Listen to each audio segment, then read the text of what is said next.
está chegando na nossa programação, Vandique Silveira, economista e também nosso comentarista aqui todas as segundas-feiras. Vandique, seja bem-vindo, boa semana. Prazer estar aqui com você, Paula, Débora e todos. Sempre muito bom começar a semana aqui na BMC News. Obrigada, Vandique.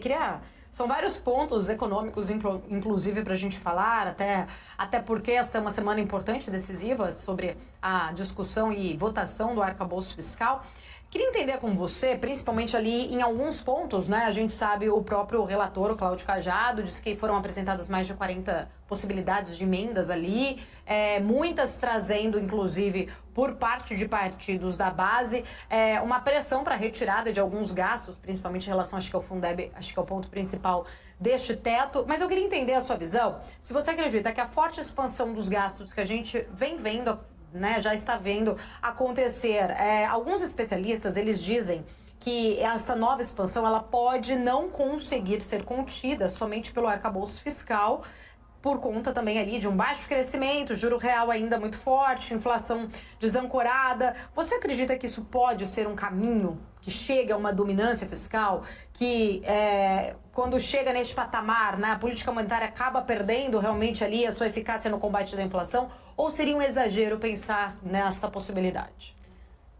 Paula, taxa de juro real batendo nos 7% é sempre passível de um problema que nos leve à dominância fiscal. Dominância fiscal, para quem não sabe o que é quando a taxa de juro, né, a política monetária tem pouco efeito ou zero efeito na contenção da inflação, porque você acaba tendo uma espiral, uma dominância da parte fiscal que ela ofusca as atividades que vêm por parte do lado monetário da equação.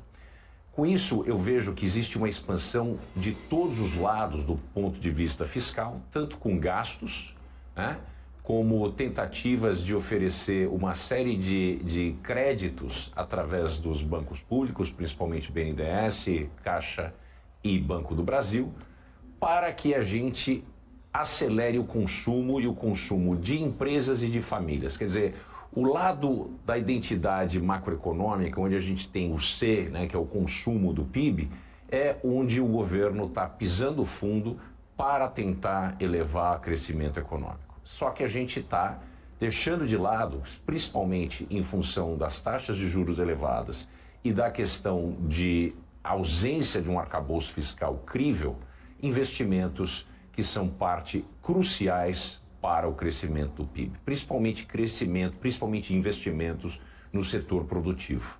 Então, a gente está tentando requentar a mesma política de 2002, em que nós concedemos crédito, houve um boom de consumo, o país cresceu, bateu um recorde de 7,5% em 2010 e depois passou a cair de nariz na pista de pouso.